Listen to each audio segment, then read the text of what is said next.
स्वागत।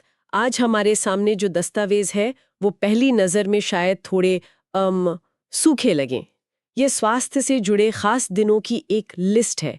विश्व स्वास्थ्य दिवस जनवरी से लेकर दिसंबर तक, बस तारीखें और नाम। हाँ, देखने में तो ये किसी सरकारी दफ्तर का कैलेंडर लगता है, बोरिंग सीधा सा पाठ। बिल्कुल, लेकिन हमारा काम है इस बोरियत के पीछे छिपे एक्शन को ढूंढना।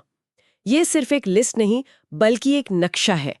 ये नक्शा हमें बताता है कि पूरी दुनिया मिलकर सेहत की कौन सी लड़ाइयाँ लड़ रही है, हमारी प्राथमिकताएं क्या हैं और सबसे दिलचस्प, हमारी सोच कैसे बदल रही है। तो चलिए इस सीधे साधे कैलेंडर की गहराई में उतरते हैं और देखते हैं कि ये हमें क्या कहानी सुनाता है। और ये कहानी वाकई दिलचस्प है। ये हमें दिखाती है कि कैसे स्वास्थ्य का मतलब सिर्फ बीमारी का ना होना से कहीं ज्यादा हो गया है। इस लिस्ट की हर तारीख एक बड़ी बहस, एक चुनौती या एक जीत का प्रतीक है। तो कहाँ से शुरू करें? चलिए सबसे आसान और जाने पहचाने नामों से शुरू करते हैं। लिस्ट पर नजर डालते ही कुछ बड़े नाम सामने आते हैं। 4 फरवरी विश्व कैंसर दिवस, 24 मार्च विश्व टीबी दिवस, 1 दिसंबर विश्व एड्स दिवस। ये वो दुश्मन है जिन्हें हम दशकों से जानते हैं। सही कहा, ये क्लासिक पब्लिक हेल्थ के विलेन है। ये वो बीमारियां हैं जिन्होंने दुनिया भर में लाखों जानें ली हैं और जिनके खिलाफ हमने बहुत लंबी और महंगी लड़ाइयां लड़ी हैं। इनका कैलेंडर में होना एक तरह का रिमाइंडर है कि जंग अभी खत्म नहीं हुई। हाँ, ये दिन फंड इकट्ठा करने, लोगों को जागरूक करने और सरकारों पर दबाव बनाए रखने के लिए जरूरी है। ये तो समझ आता है। ये टारगेटेड लड़ाइयां हैं। हमारे पास एक दुश्मन है, जैसे टीबी का बैक्टीरिया या एचआईवी वायरस, और हम उस पर हमला कर रहे हैं। लेकिन फिर मेरी नजर एक अजीब सी चीज पर पड़ती है। 18 से 24 नवंबर विश्व रोगाणुरोधी जागरूकता सप्ताह। ये किसी एक बीमारी का नाम नहीं है।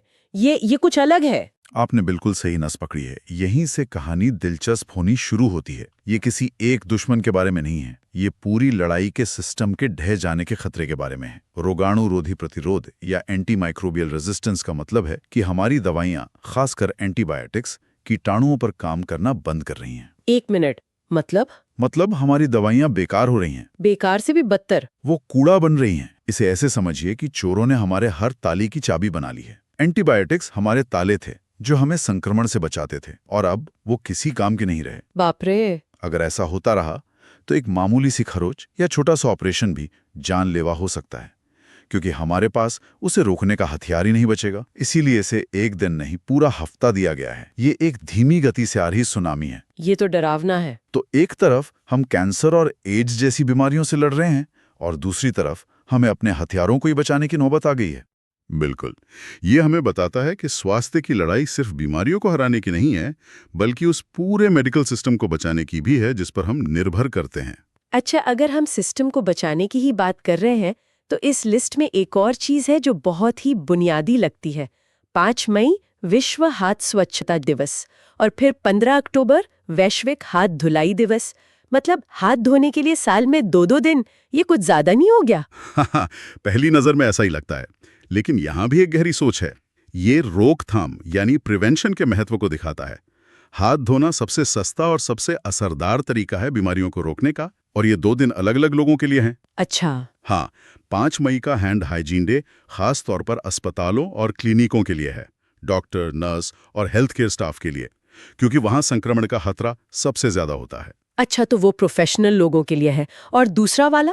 15 अक्टूबर का ग्लोबल हैंड वॉशिंग डे हम सब आम लोगों के लिए है। स्कूलों में, घरों में, समुदायों में यह साबुन से हाथ धोने की आदत को बढ़ावा देने के लिए है।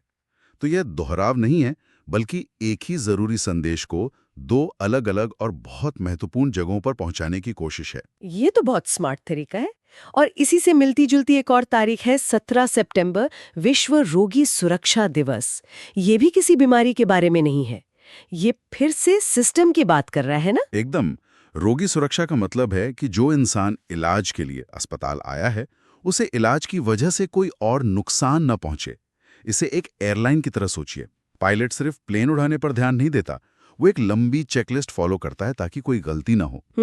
सही बात है। वैसे ही रोगी सुरक्षा दिवस अस्पतालों को याद दिलाता है कि गलत दवा देने से, ऑपरेशन में गलती से या साफ सफाई की कमी से मरीज को बचाना भी इलाज का ही एक हिस्सा है। ये स्वास्थ्य सेवा की क्वालिटी पर जोर देता है। वाह।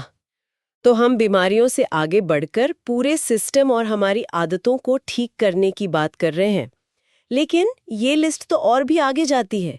अब कुछ ऐसी तारीखें जिन्हें देखकर मैं थोड़ा उलझन में पड़ गई। 8 मार्च अंतर्राष्ट्रीय महिला दिवस, 11 जुलाई विश्व जनसंख्या दिवस और 25 नवंबर महिलाओं के खिलाफ हिंसा के उन्मूलन के लिए अंतर्राष्ट्रीय दिवस। एक मिनट रुकिए, हम स्वास्थ्य की बात कर रहे थे, ये सामाजिक मुद्दों की। क्या हम विषय से भटक रहे हैं? ये सवाल बहुत जरूरी है और इसका जवाब ही स्वास्थ्य की आधुनिक परिभाषा है। हम बिल्कुल भी भटक नहीं रहे। स्वास्थ्य सिर्फ शरीर में कीटाणुओं का न होना नहीं है, ये इस बात को मानना है कि हमारा समाज, हमारे अधिकार और हमारा स्वास्थ्य एक दूसरे से गहराई से जुड़े हुए हैं। महिलाओं के खिलाफ हिंसा को अब दुनिया भर में एक पब्लिक हेल्थ संकट माना जाता है। एक पब्लिक हेल्थ संकट? ये तो बहुत बड़ा शब्द है। कैसे? सोचिए, हिंसा की वजह से महिलाओं को जो शारीरिक चोटें आती हैं, जो मानसिक आघात पहुंचता है, डिप्रेशन, एंजाइटी, उसका असर उनकी पूरी जिंदगी पर पड़ता है। ये उनके बच्चों के स्वास्थ्य को भी प्रभावित करता है। सही है। इसी तरह जनसंख्या दिवस का मतलब सिर्फ आबादी कंट्रोल करना नहीं है, बल्कि ये सुनिश्चित करना है कि हर किसी को, खासकर महिलाओं को, परिवार नियोजन और सुरक्षित मातृत्व सेवाओं तक पहुंच मिले।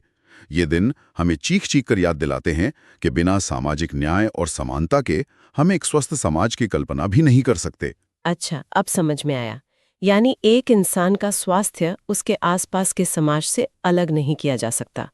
और शायद इसीलिए इस लिस्ट में और भी कुछ दिन हैं जो एक खास समूह पर केंद्रित हैं, जैसे गर्भावस्था जागरूकता सप्ताह, विश्व स्तनपान सप्ताह और 28 सितंबर अंतर्राष्ट्रीय सुरक्षित गर्भपात दिवस। ये सब माँ और बच्चे के स्वास्थ्य से जुड़ा है। बिल्कुल, ये क्लस्टर जीवन के सबसे नाजुक और महत्वपूर्ण चरणों पर ध्यान केंद्रित करता है। एक स्वस्थ समाज की नींव स्वस्थ माताओं और बच्चों पर ही तो टिकी होती है। और इस लिस्ट में सुरक्षित गर्भपात दिवस का होना एक बहुत बड़ा कदम है। ये दिखाता है कि अब बात सिर्फ बच्चे पैदा करने की नहीं है, बल्कि महिलाओं के अपने शरीर पर अधिकार और उनके प्रजनन स्वास्थ्य के बारे में एक व्यापक और साहसी दृष्टिकोण अपनाया जा रहा है। ठीक है, तो हमने बीमारियां, सिस्टम और सामाजिक न्याय को देख लिया। अब एक ऐसी चीज आ रही है जिसने मुझे सच में चौंका दिया। 5 जून विश्व पर्यावरण दिवस और 26 सितंबर विश्व पर्यावरण स्वास्थ्य दिवस। हाँ।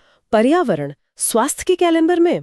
मैं तो हमेशा सोचती थी कि ये दोनों अलग-अलग चीजें हैं। एक तरफ डॉक्टर हैं, दूसरी तरफ पर्यावरणविद जो पेड़ों और जानवरों को बचाने की बात करते हैं। और यही हमारी सबसे बड़ी गलतफहमी थी, जिसे अब ठीक किया जा रहा है। स्वास्थ्य की दुनिया में आजकल एक कॉन्सेप्ट बहुत मजबूत हो रहा है, वन हेल्थ। One health? हाँ, इसका सीधा सा मतलब है कि इंसानों का स्वास्थ्य जानवरों के स्वास्थ्य और हमारे पर्यावरण के स्वास्थ्य से अलग नहीं है। ये तीनों एक ही सिक्के के 3 पहलू हैं। एक मिनट, मतलब आप कह रहे हैं कि मेरे फेफड़ों का स्वास्थ्य अमेज़न के जंगलों से जुड़ा है? ये तो पूरी लड़ाई का मैदान ही बदल देता है। बिल्कुल।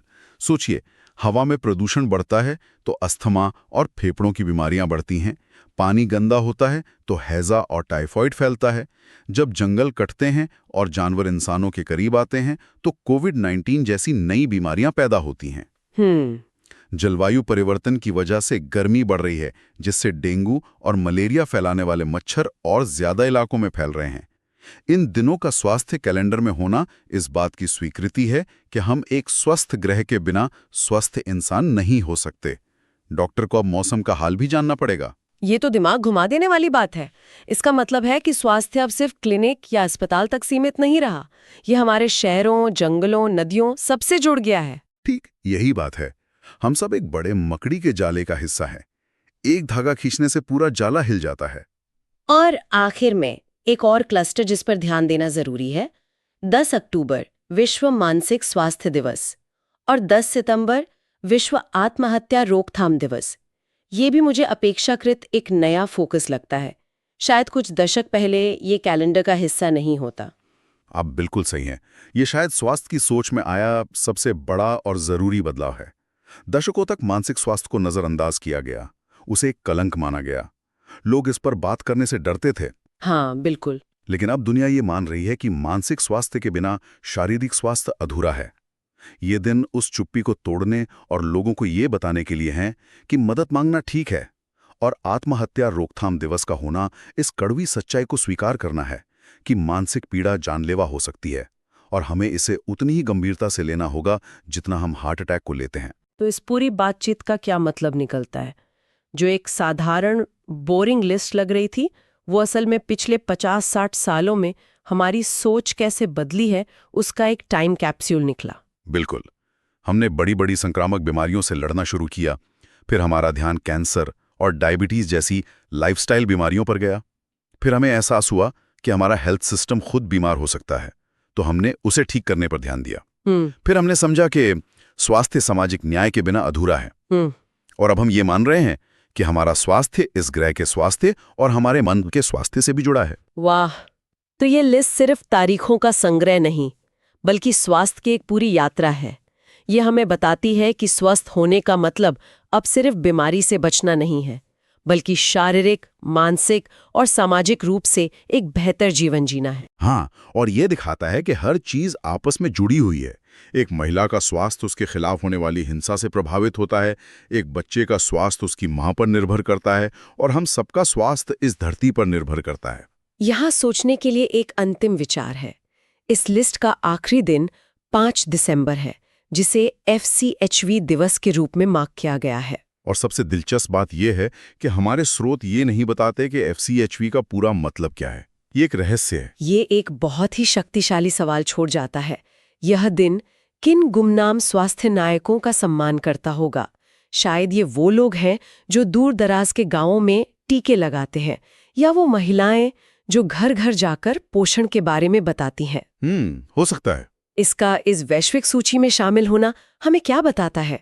शायद यह हमें याद दिलाता है कि स्वास्थ्य की बड़ी बड़ी ग्लोबल रणनीतियां आखिर में इन्हीं जमीनी कार्यकर्ताओं के कंधों पर टिकी होती हैं, जिनके नाम हम शायद कभी नहीं